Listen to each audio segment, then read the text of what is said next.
What is going on, guys? Welcome to Sixers Post Game Live. We are reacting to the Sixers versus the Milwaukee Bucks. 90-88 loss here. Second game of the regular season. I keep telling myself, be patient, guys. There's a lot to unpack in this one. We are breaking it down. I'll start over there on my that side, whatever, depending on where you are on StreamYard. That is Sean Bernard of Pick Swap Media. What is up, Sean? Yeah, welcome officially to the Philadelphia Rockets, I guess. So, I don't know. I have mixed feelings about tonight. I thought it was a step forward from game one, but you hate to see them losing that one, especially in that kind of fashion down to the wire. Yeah. The Philadelphia Rockets, man, we're cooking in that small ball lineup. We will break that down very soon. Down there, my man Freddie from Edge of Philly Sports. What is up, man? Angry. Doc, Embiid the most. I guess we'll dive into it, but angry is how I'm feeling on this one.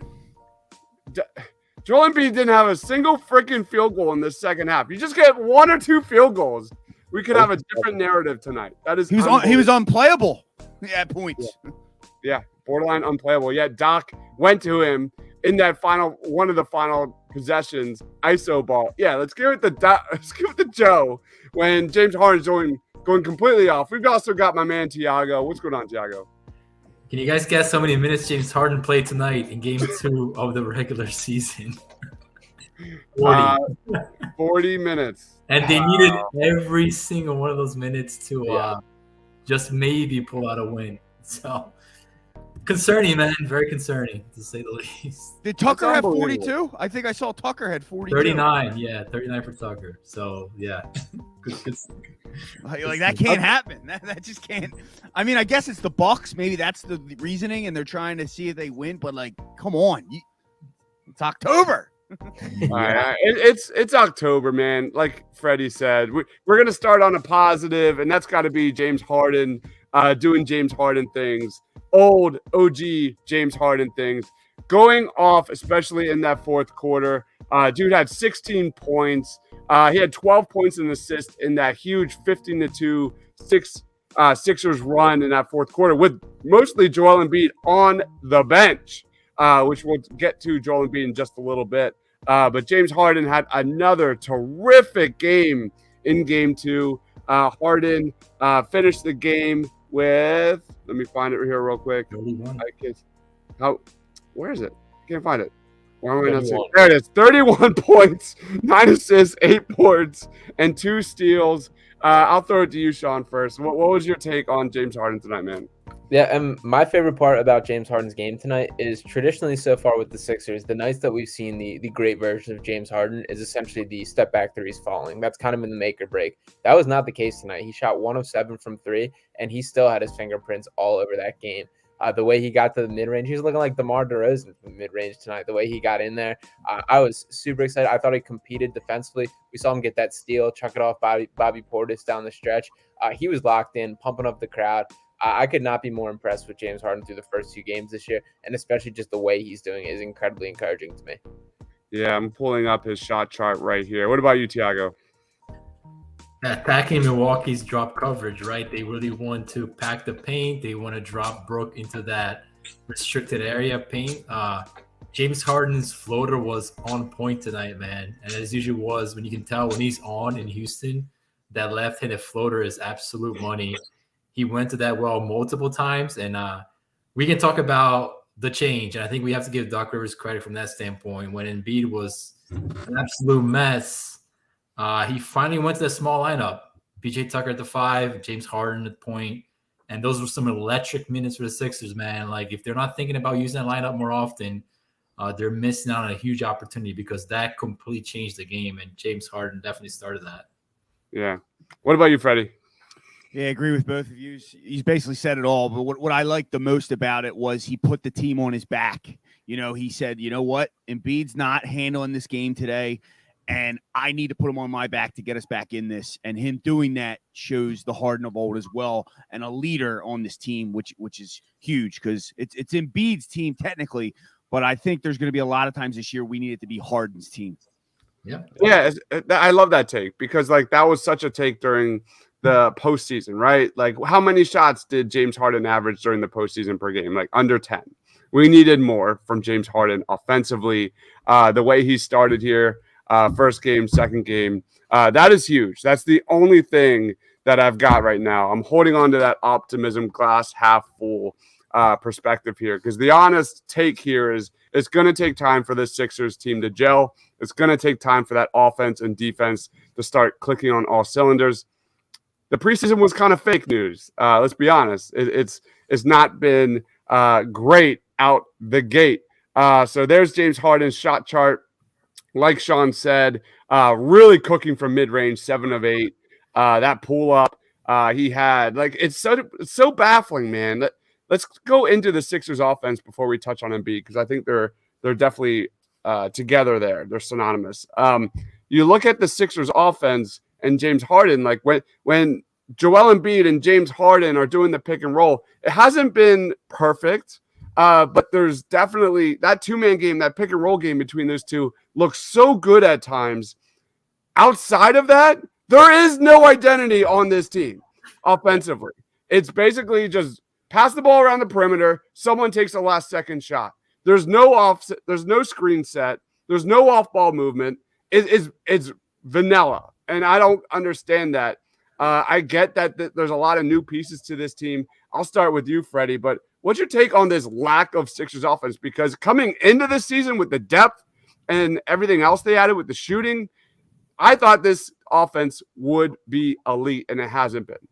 Well, I still think we need the shooting, and I thought that in preseason as well, or at least a just shooter that's purely a shooter. But as far as the offense goes, I agree. Vanilla, bland, confusion. But even with this pick and roll, like, what is Embiid doing? Does he ever roll to the basket? So, like, it's predictable. Like, there were times where Harden, they set the pick and roll. Harden's looking to throw it in the lane, and Embiid's out at the three-point line. Now, we blamed Brett Brown. Then we blamed Ben Simmons for the spacing. Then we blamed Doc. At what point are we going to start blaming Joel Embiid for being soft and not going to attack the rim? Yeah, this is like Daryl Morey's worst nightmare, man. Look at those 3-point percentages. Look at that percentage at the rim, man. This was just not it. Daryl Morey's going to have a tough time sleeping tonight. What about you, Thiago? What's your thoughts on this Sixers offense that we've seen through 3 games? Not good. I mean, when you have, especially tonight, when you have, you hear my dog. She also doesn't like. She also doesn't like Doc Rivers. She's not a fan of Doc Rivers. 24 3-point attempts tonight. That's not what's going to get it done. Milwaukee gives up a ton of corner 3 attempts. One of the top corner 3 attempts volumes given up by the NBA. They never took advantage of that. So you're already starting off with a disadvantage. 80-some points when you have 2 MVP level players. Just unacceptable. It's just unacceptable, man. And yeah, you can say like Joel needs to step up, and he definitely needs to step up, and he's going to step up. The guy has an MVP pedigree. He's going to get his eventually. But the question I have is, what do they have outside of isolation basketball that they can tap onto when Joel Embiid is not playing well, right? Because you see the same stuff over and over again where guys are staying in the perimeter waiting for things to happen. You don't see cuts to the basket. You don't even see them take advantage of things like a Tobias Harris post-up, right? They got Grayson Allen. Tobias Harris is going to take advantage of that post-up. You can get guys moving off that and creating offense off that. So there is absolutely no reason why they should ever score less than 90 points and beat and hard on the court. But here we are, man, and it's what we've been talking about for the last couple of years. It's gone from Ben Simmons' fault. It's going to go down to, who else's fault. Eventually, the arrow has to point towards the head coach, man, and we'll wait and see. But it's not good. Yeah, it's weird because I look at game 1. I definitely saw lack of execution. The open shots were there. It was not the case. I think the second quarter, they executed really well tonight. Outside of that, it was just a hot mess. What about you, Sean? Is it the player's fault? Is it the coach's fault? Just general thoughts on the offense. Yeah, I think a little bit of both. To me, it feels like there's a little bit of like a disconnect between the just Doc Rivers, James Harden kind of combo and what they see for the offense. There's still way too much isolation ball. And it's kind of by nature with both these guys, both Harden and Embiid are just very isolation heavy in the nature they play, both high usage face up kind of guys. But like tonight's another one where like if Harden does not get red hot, this offense looks especially brutal tonight. Like there would be nothing going on, and we were very much saved by that by seeing that. But like that, those still weren't a lot of like good looks generated by the offense. It was more or less just Harden like finding a way to get it done. And I get that somewhat of the NBA and kind of the hero ball nature and what we're relying on, but there just has to be a better job of like creating plays for your best players to get looks. Like I saw like the photo going on Twitter. It was like a leaked picture of Doc Rivers clipboard. And it was just like Joel figure it out on there. And it just feels like that's kind of it at times. It's like give the guys a chance, but there just has to be more like schematically done to create looks, more off ball screens, and the guys around them. Like I just need to see way more motion. The guys that are in the corners are just sitting there in the corners. Like it's no like back screens and go set up a look there. It's just like they just stand there. So that's very easy to defend when like maybe Milwaukee traditionally gives up a ton of corner threes, but they're not going to do it if you're just standing there. Like there has to be some sort of attempt to get them open. So there's just got to be more motion. There's just got to be more pieces to it, more moving parts. And I do have optimism it'll improve as the season goes on, but as it stands, it's just way too stagnant overall. Yep, I absolutely agree. Let's go to some comments real quick. Quentin says Doc's offense is a YMCA pickup game. What year are we in? Not far off, man. Like, like that's what I'm saying. Like I was literally just gonna say that, Chagger. Like, what year are we in right now? Like it's the same thing. Yeah, it's the same. Like you can literally. There was like a trailer of the Painted Lines on a YouTube channel. I'm complaining. It's the same damn thing. That was literally about Doc Rivers' offense, and here we are, 2022. There was a stretch in the third quarter. I was thinking exactly that. I'm like, holy crap! Like this is straight out of like high school now. Wasn't this Brett Brown's offense too, though? Weren't we saying the same stuff? Guys standing around at three. No, there was way more motion. Yeah, way more movement. Yeah, but we had the same issues come time against a good team. People standing around on the perimeter, looking around. Yeah. I'm okay with being 0-2, not okay with M being this out of shape. He's a step slow on offense. He's two steps slow on defense. Jordan's in the house saying Embiid is not himself, playing lazy. Yeah. Let's get into Joel Embiid. This is not going to be good, guys. I am sorry. Joel Embiid finished the game with 15 points, 12 boards, 6 of 21 from the field. He ended the game scoring 4 points in the second half, 0 field goals, 1 of 12 from the field. Absolutely abysmal inside the paint. And the part that kills me, especially given how much Doc is running his starters into the ground, is he only had 3 free throw attempts in this game. So, and then you look at Joel Embiid and the mood, the moping, this is supposed to be your team captain. And when your team is coming out flat 2 games in a row, look, there it is. There's a direct correlation there, guys. I'll let you lead off, Sean. Like, what was your take on Joel Embiid tonight? Yeah, and I see the point about fitness. I don't think it's a fitness thing. To me, I think it's like a mental thing. Like it's like a locked in kind of like mindset thing that just isn't there. It doesn't feel like he has the same intensity. And I get like it's the beginning of the regular season. Like it's not his time to turn it off or waiting for playoffs, whatever. But that's still to me just not an excuse. And it also like really sucks when we think about like this is the most complete team we've put around this guy, like got the roster constructed around Joel specifically, and to not kind of see that is super frustrating. And even down to like towards the end of the game, as Harden kind of took over and we're looking at this, it's like you don't have to be the man. You clearly don't tonight. Like you can be just a terrific defender, a guy who does just be like a real deal center. You don't have to be the this elite guy, and it still wasn't there. So plus the moping thing, like the lying on the ground, seeing everybody run down the court and him still hanging in the backcourt, like that kind of things are frustrating. And he just looks like straight up miserable out there. So they just have to find a way to get him I don't even know what it is. I think it's something in his own head that needs to click and find a way to get locked in. But until he's having fun playing basketball and looking like he cares and is back in, like this is kind of what we're going to see, I feel like. What about you, Tiago? Yeah, I'm okay with the missed shots. I'm even okay with the turnover late because I thought he tried to make the right read. It was just a step slow. And that could be a timing thing. Milwaukee's got a good defense. So I'm okay with all that. Like, that's fine. Like, you're going to go for 5 to 21. I'm not okay with when you're being asked to set a screen, you have Harley walk out there and you completely whiff on a screen. I'm not okay with you not boxing out. I'm not okay with you putting out that effort that is clearly lacking out there. And like, I'll go a step further than Embiid, man, because there's always been excuses around Embiid, right? It's always been something out of his control as to why you haven't been able to win a championship.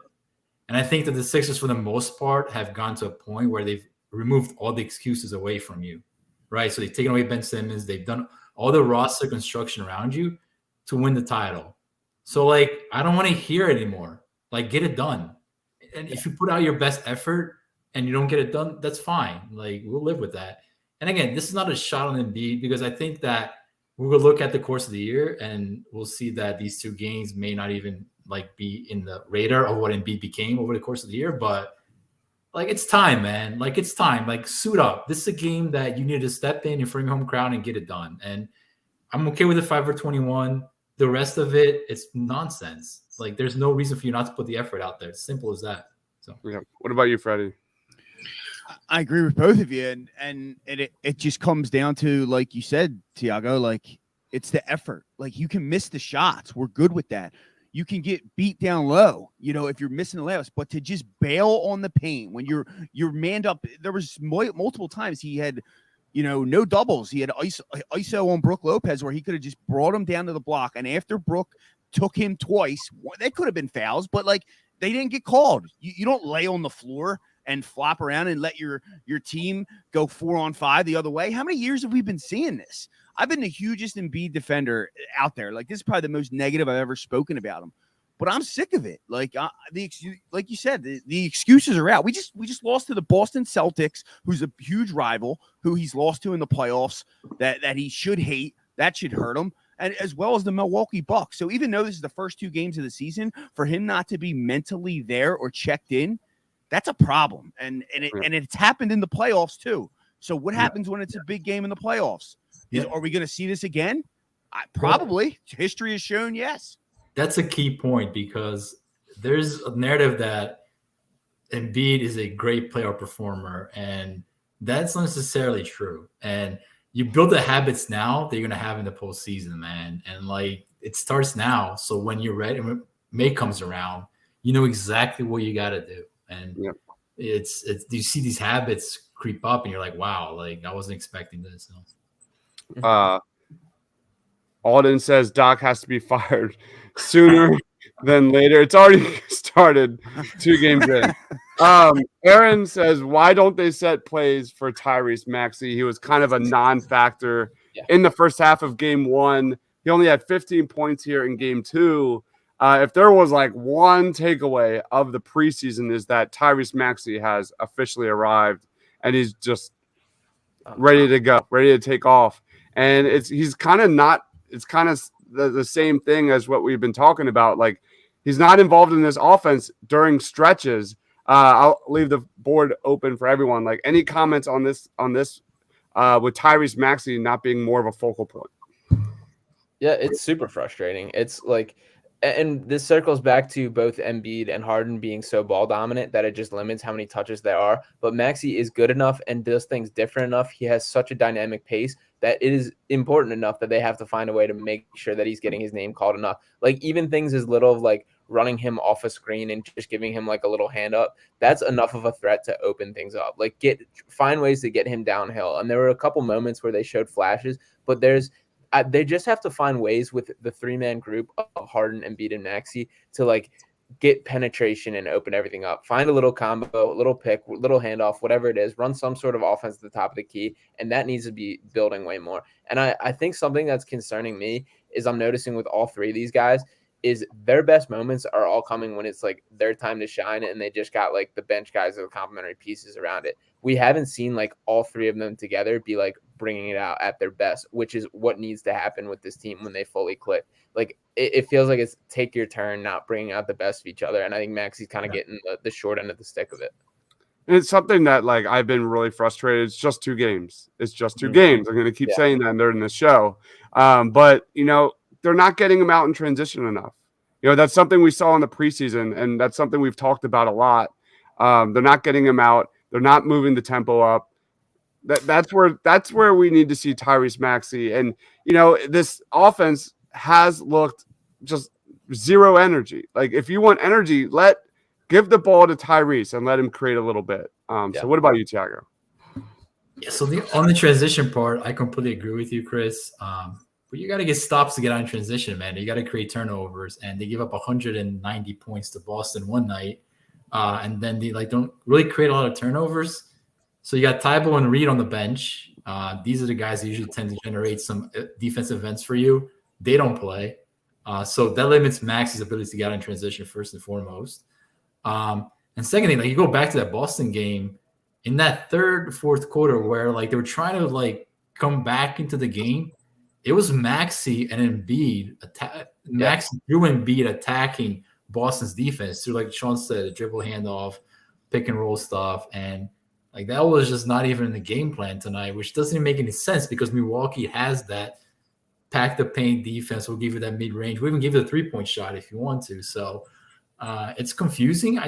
I don't know why. And on top of that, he wasn't even on the court with 4 minutes left. He came back, I think, with 3.5 minutes left in the quarter. Mm-hmm. I don't know if it's because he blew a transition defensive opportunity. I think Doc got really mad at him for that, but I don't know, man. It's guy's part of your core, man. He should be getting more looks than he usually gets on offense for sure. Yeah, any takes on that, Freddie, before we move on to the Sixers bench? Because I want to touch on that before we get to player of the game. Yeah, quickly. It's just, this guy worked his ass off trying to shoot the ball, and he has 3, and he was killing it from 3 in preseason. He has 3 attempts tonight. Doc has to find a way to involve him, and I think he just doesn't want to. Verbally, you even hear it in the preseason. It's all about Harden and Embiid, and he should be up there with those two. Yep. All right. So let's get into the bench here. Lack of bench, because if there was a take that Tyrese Maxey was ready for stardom, the second take was I was really excited to see how Joel Embiid finally having a bench a rotation would fare in 2022-23. So far, the Sixers bench has 20 total points in 8 quarters. And all of that tonight was by DeAnthony Melton, who I thought had a very underrated game. I liked what I saw from Melton.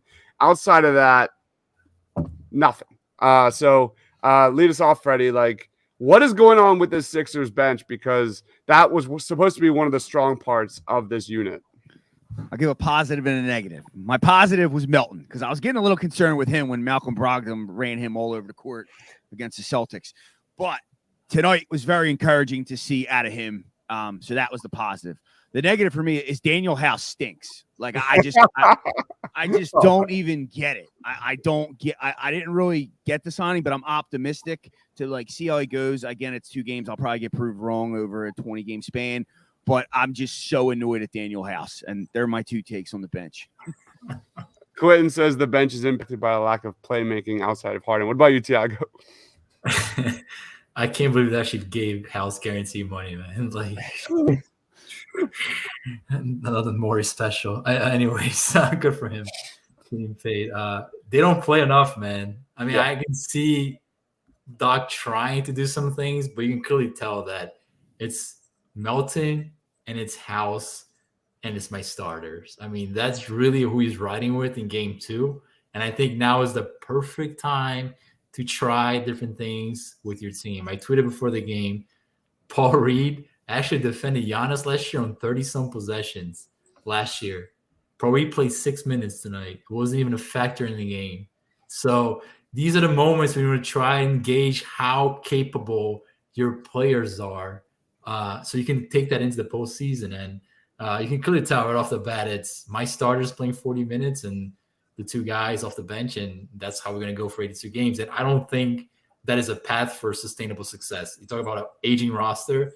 I don't know. So I think the biggest concern about this is the Sixers had arguably the best starting lineup in at least I think the last couple of years in the postseason. When the Sixers starters are in the game, they're statistically one of the best. It's just the lack of depth and things like that. And now Doc has depth and he's running his starters into the ground. I don't even know what we're doing here. I got no words for it, man. What about you, Sean? Yeah, I agree. I think a lot of it comes down to opportunity. I agree with Quentin that the lack of playmaking definitely hurts them. James Harden is the only player on this roster who's a natural playmaker. He's the only guy that just naturally can create for others. And like House and Melton each hovered around 20 minutes. Montrezl Harrell played like 4, B-Ball Paul played 6. And we're talking about like a team that needs like a burst of energy. Like those should be the guys you're looking at. Those should be like the mix it up, make something happen. At least just give them like a little bit of run and see what happens. And that didn't happen again. I don't know. I'm also. Do you remember last year when we were kind of having the conversation about like shifting Maxey toward more of a second unit role? I didn't think that held weight last year. I'm kind of seeing it a little bit this year, just based on how ball dominant both Embiid and Harden are. Like I'm thinking, like if you give him an opportunity to truly run with that unit, if you want to keep building the duo, because I think it's the right call to make sure that Harden and Embiid are clicking on all cylinders, building that together. I think you got to give Maxey his time to shine with the second unit guys and see what comes of that. That's Great point. It's a great thing to experiment with moving forward. Hopefully Doc has that on his list. Let's get into player of the game. Lead us off, Freddie. Who's player of the game? James Harden. I mean, it was just outstanding. I know that's the easy one, but he really impressed me putting the team on his back. It wasn't just a padded stat line night. Like Sean said, he was 1 for 7 from 3, getting in the paint, mid-range James. The floater was on James Harden. Love it. What about you, Tiago? I mean, Harden was clearly the player of the game, but I thought PG Tucker had a really good game. Again, they're asking a lot of him, 39 minutes defending Giannis most of the time. But I thought he was really good defensively off the ball. I thought that he made some great plays late in the game. And if you want to lose your mind, watch Tobias Harris on that Grayson Allen 3. Yeah. I mean, everybody's locked in. And Tobias Harris is in La La Land, like watching a rerun of the Brady Brunch or something like that. I don't know what's going on. So, yeah, that was infuriating. Yeah. Wanted to get that out there, Chris, before the podcast was over. Wow. Quentin says the crowd for booing Embiid. Michael chimes in and says they won't fire Doc because they still owe him a bundle of money. Sean, who's your player of the game? Yeah, and real quick, when you do watch back that last possession, you'll see Tucker and Embiid both immediately turn to Harris with like a "What's up, Harden?" We did all this for that. Yeah. But for my player of the game, I'll throw it to DeAnthony Melton, and I'm leaving you with a rough last one there, Dubs. For DeAnthony Melton, I do think he brought a spark tonight. At least there was some sort of bench production, so got to give him that. He's like a cool little blend of Shake Milton and Matisse Thybulle, so I do like having him on this roster. I think his role is he's going to solidify himself with some minutes, and I like him a lot. He was one of the lone bright spots, I think. Man, this is back-to-back games. We're only in game 2, where I've gone last for player of the game. I literally have no one. For game 1, I had nobody to pick because I wasn't going to pick Embiid. I thought he had a disappointing game. And I went with Zach Wheeler because it was also during the Phillies game, who had an awesome performance. I'm also going to stay outside of the NBA in this one. I'm going to give this one to the Arizona Cardinals, who are up 28-17. And if they win and beat the Saints could be looking at 2-5. And that's definitely top 5 pick worthy. So I'm going to go the Arizona Cardinals as my player of the game so far. Knock on wood. We'll see. Because I got nothing. That was just an incredibly frustrating game. I like Quinn's take on booing Embiid. I like the Embiid he's thrown in here too. I do respect that. Oh, Melton equals Melton 1.75. Any takes on that? I disagree with that. Well, he's not a point guard, but they continue to have him run the offense in some capacity. Just sit him in the corner. He's a much better defensive player. I agree too. I don't remember if it was Quentin or somebody else, but somebody said Melton 1.5 the other day. So he looks like he's growing a little bit. Someone tweeted a combo of Milton and Thybulle. I don't know who it was. That was me, actually. Yeah. All right, guys, let's wrap it up. I'll throw it to you, Sean. Plugs, final thoughts on the game. Yeah, 0-2, but only up from here, I guess. So we'll get the losses out of the way. You guys can follow me on Twitter at Sean_Bernard1. You can check out my written work on heavy.com. I think I'm gonna have some stuff coming out on both Embiid getting booed and just the James Harden performance overall right after this. So check that out. And check out Pick Swap Media on YouTube and all the socials as well for my podcast and all the audio content coming out of there. Love it, love it, love it. You're up, Tiago. Yeah, man, we'll continue to do this as we go along. It's a long season. I'm sure we have better days than the last 2 nights, but it's still early, man. James Harden's playing well. It's going to be a good year overall. Yeah. What about you, Freddie? You can find me on eopsports.com. But before we close, I just want to say a very special, I don't know if you two know, happy birthday to Dives. Happy birthday, man. Appreciate that, bro. Appreciate that. Thanks, man. Not the best birthday, but it is what it is. I saw you drinking a beer, so I've had got that in. I've had a few for sure. Had an awesome interview with Mark Schofield on the Eagles and Jalen Hurts. Go check that out if you want to. We did kind of an assessment as well as did a small deep dive into the NFL draft quarterback class, which I love. No Eagles game this weekend, which is kind of nice. Not gonna lie, I'm gonna give you a little space. I have started my mid-season rankings for the NFL draft, so that's already in the works. Final thoughts on the game: be patient, guys. Just be patient. Be patient. We'll see how this Sixers squad gels. Finds cohesion on both ends of the court. That's my final take. Again, thank you everyone for the comments. Please be sure to like this video wherever you're watching, subscribe wherever you're watching. Edge of Philly Sports, the Painted Lines, Pick Swap Media, Philly Sports Alliance. Thank you everyone for commenting again. We'll see you on Saturday against the Spurs. For Sean, for Tiago, for Freddie, for myself, stay awesome.